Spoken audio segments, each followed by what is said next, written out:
Live from the local station, this is Weather Authority Weekday. Welcome to Weather Authority Weekday. I'm meteorologist Katie Garner. I'm so excited to be with you today because we've got a lot to talk about. I know some of you lost power yesterday with those crazy wild storms that came through. They were a lot of rain, a lot of lightning, a lot of thunder, and a lot of, again, power outages. So I want to start you off today with the forecast, but we're going to start with Tropics because that's where I'm getting the majority of the questions. And I care about you and I care about your questions, and I want to tell you what's going on. That orange blob, as I call it, has a 50% chance of development in the next 7 days.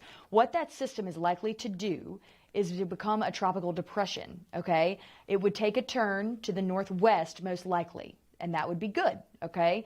Stay out at sea. Now, it depends on how wide of a turn it is, but right now I do not think it'll have an impact on us. The yellow area that you look at and you think, oh gosh, well, let me explain what's likely going to happen. It's a 30% chance of development over the next 7 days. We're up 10% from where we were yesterday. And let me explain why I believe this won't be an issue for us. I think this thing is going to, should it develop, make a bit of a turn northwest, and so that would aim it toward the Carolinas. I do not think this will be an issue for us.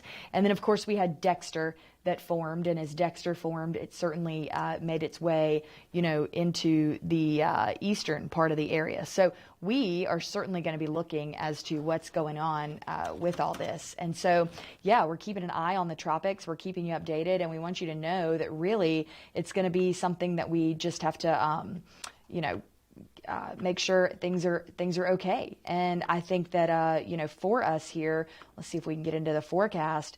We are likely going to see the tropical activity continue to develop. We're not in the peak of the season yet, but if you look, that red line up there where Dexter did form, that's where storms would typically form during the month of August. So hurricanes are more likely to pass through the western Atlantic near the East Coast this time of year. So certainly just wanted to make that clear for you as well. And now we're just going to jump on over to radar, and I'm going to show you that really the issue becomes that we are going to have some more of those storms today. You see them becoming very evident around Valdosta. So that's the area where I think we have to really keep eyes on it, because we could potentially see these storms get strong, and they could have lightning that could be detrimental, a lot of rain, and we've already seen so much rain that we would need to be very aware of that. I want to show you the Mayport camera, because one thing you're going to notice too, we are not getting much of a breeze, and really, it's just very calm out there. 84 degrees in Jacksonville. You're in the 80s on the coast. But I'll tell you what, I'll tell you right now, that heat index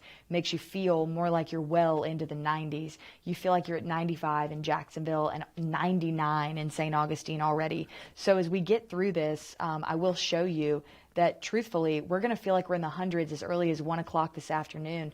Swinging through the day, we don't see those hundreds really leave the forecast until about 5 o'clock. And that's a big deal. That means it's going to be dangerously hot for you.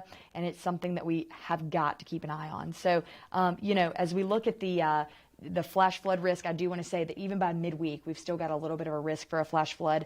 And then as we get into Thursday, these were important days. I noticed some of you, I've got 4 emails today about a conference that a lot of you are doing. And so I just wanted to kind of reiterate that for that part of the week. So anyway, yeah, feels like temperatures right now are in the 90s, and your high temperatures today, take a look, because you are going to be in the 80s and 90s on the coast, and of course 92 in Jacksonville. Continuing to scroll down here, let's take a look now at the next 7 days, because I think that is going to be really important to see.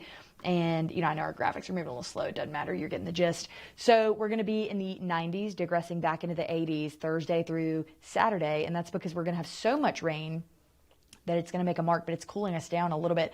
Cooling us down, you know what I mean? It just doesn't feel like we're in the mid to upper 90s anymore.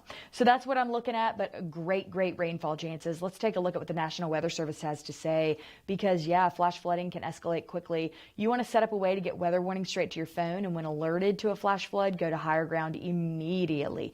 Never, ever go in those floodwaters in your car or by walking. I mean, you don't know how deep it is, and that could cause deep injury. Very, very heavy probability of that there. So heavy rain like we've been getting can lead to sudden flash floods, whether you're on the road or at a campground. And the question is, are you going to be ready? And I hope your answer is yes. So moving on into the forecast, we're going to take a look at the beach camera, because so far this morning it's been a nice day at the beach. People are out there enjoying, and they should. But as we continue to get rain and storms this afternoon, you'll need to vacate the beach, because the lightning could get pretty bad out there. progressing through the forecast this morning, let's take a look at some of the rain expected for today. We certainly are expecting more rain all over the area, but Georgia, you've seen the highest totals so far, although everybody's seen a formidable amount of rain, so it's something that we're going to have to continue to keep all eyes on, and we will do as we get through the rest of the day. So continuing to look at the forecast here, let's take a look, as we move on. This is a really interesting Snapjacks out of Mayport. Producer Caitlin is amazing, and she threw this in, and it just shows you, just how heavy these storms can get. That cloud cover is fascinating. And that was from yesterday at the beaches. And certainly, a storm was brewing, and then they happened, and they knocked a lot of power out at the beaches. Bruce was talking about that earlier this morning. So I can tell you one thing. These are not storms you want to play with in any way, shape, or form. And, that photo from Mayport pretty much says it all. It really does. Dark, dark skies out there, heavy, heavy rain. And that's what we're looking at. Let's take one more look at the 7-day, and then we'll get you out of here because I know you want to get your day started. But we're going to be, again, in the 90s with heavy rain for the next couple of days, digressing back into the 80s. The rain chances do not go down. 90s return on Sunday. 92 today, 80% chance of rain and showers and storms. Lightning is going to be a big factor, so will the wind. But the lightning is my concern. Please be safe. And with the lightning and thunder, come in if you need to. I'm meteorologist Katie Garner. Great to see you. I'll see you tomorrow. See why every day more people are choosing News 4 Jax, Northeast Florida and South Georgia's #1 source for local news.